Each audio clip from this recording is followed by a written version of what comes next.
Hello, welcome back to the channel, and today we are going to be looking at a dexterity game that lets you recreate Formula 1. On your tabletop we're going to be looking at Pitch Car, and I haven't got a box to show you. Hang on, maybe I have. No, I ain't got a box to show you because I can't find Pitch Car many anywhere. In this game you'll be flicking a disc around a course trying to get to the finish line first. That will allow you to win the game. So in this video we're going to be giving you a very brief overview of the rules. We're telling you what we do like, what we don't like. And we'll come back and we'll tell you whether or not Pitch Car is worth your time and bother about 20 odd years after it was first released in 1999. So remember, if you're new, then please consider subscribing to this channel, hit the like button, comment and all that YouTube bullshit.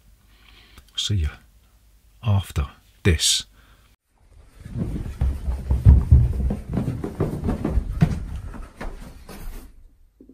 Bollocks!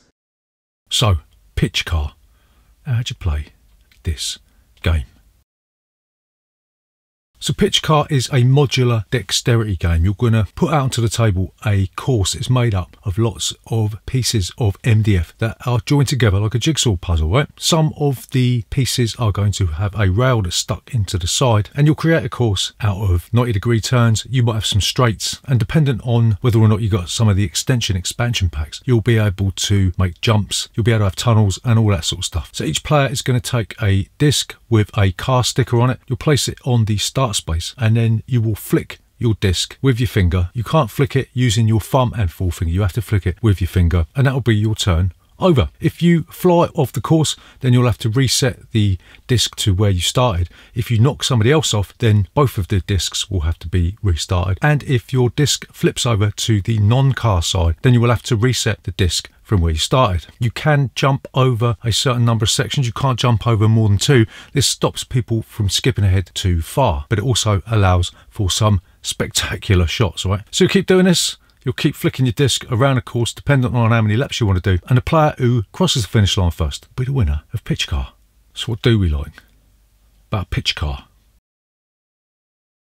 So the first thing we really like about this game is the infinite number of courses that can be created, not only using the course set, but if you've got some of the extensions, and I think at the time of making this video there's 9 extensions, maybe 10 if you include the loop ones, then you'll be able to play this game with a different course every single minute of the day until you kick the bucket. All the extensions are completely different. You might have the extension that lets you build up a level. It's called the Stunt Pack extension. Like I said, you might have the loop. There's also extensions that allows you to have the cars crisscross over each other. There's tunnel expansions, there's jumps. There's just so much variety and so much depth to this game that I'm not joking when I say that you could play this literally forever. So the second thing that we really like about this game is it's probably the closest way of recreating Formula 1 in a loose type of sense, right? You're not going to have Nigel Mansell. Millennials are saying, who's Nigel Mansell? You're not going to have a load of cars on your tabletop, but insofar as a non-motorised dexterity game, this is as close as you're going to get. And I think there is some bloke out there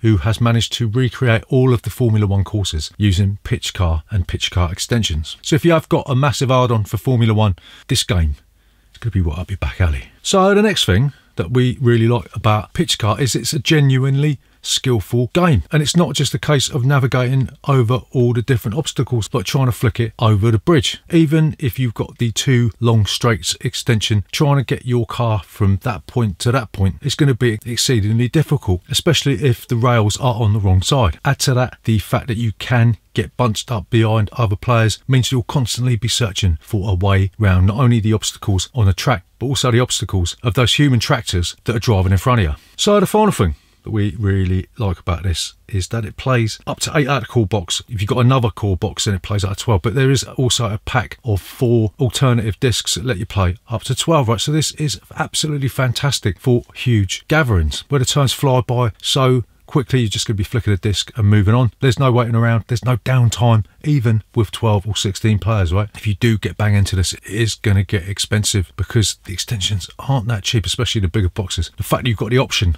of playing with a huge player count makes this a fantastic party game as well, yeah? So what don't we like about Pitch Car?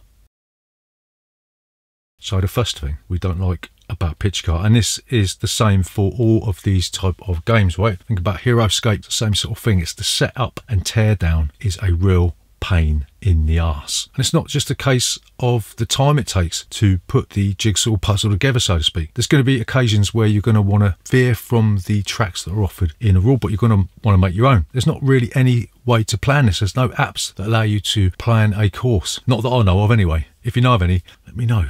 And it'll save me that pain in my arse. There's going to be occasions where you can be thinking, yeah, this is going to fit, this is going to fit, this is going to fit. Fucking hell, it don't fit. So not only is the time it takes to set up and tear down this thing going to be a pain in the neck, it's also frustrating when you get to the end of your super duper mega course and you find out that 45-degree piece of wood just won't fit in there. So the next thing that we don't like about Pitch Car is that some of the extensions are fiendishly difficult. We've played this in big groups. In fact, we played it the other day actually, and we played with the ramp, and for some of the players it took 4, 5, 6, 7, 8, 9, even 10 attempts to get over the bridge, and that killed the game for them because they were so far behind. There was just no way of catching up. So you've got to be very careful in judging how skillful and experienced the players are at Pitch Car and tailoring a course that suits everybody's level. So the final thing that we don't like about this, and this is probably the thing we don't like the most, is that this game and all games of this type tend to favour the player that goes first, because they're going to more often than not be handed an advantage by being in the lead first, right? What we usually do, we usually say to everyone beforehand, the player who wins is the player that finishes furthest from the start line, right? Everybody knows they're going to get an equal number of turns. I mean, even then it's a little bit frustrating because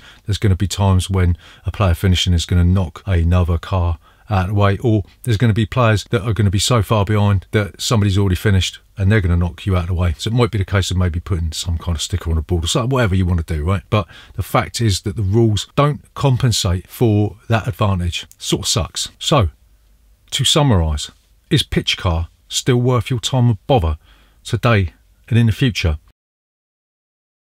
So we are going to say no. Bullshit. We're going to say yes. This is without doubt one of the greatest, if not the greatest, dexterity games ever made by a human being in the universe ever. It's a timeless classic that will never, ever, ever get stale. Set up and tear down can be a real pain in the bum, and you're going to need a lot of money to buy all the extensions, and it does take a lot of space. We've got ours in one of those huge, massive mega tubs that are about the size of a skip. But if you can overcome this hurdle, Pitch Car is without doubt one of the greatest games that you can chuck on your tabletop today, right? So there you go, that's Pitch Car. Remember, if you're new here, please consider subscribing to this channel. Hit the like button, subscribe, and all that bullshit. See you next time.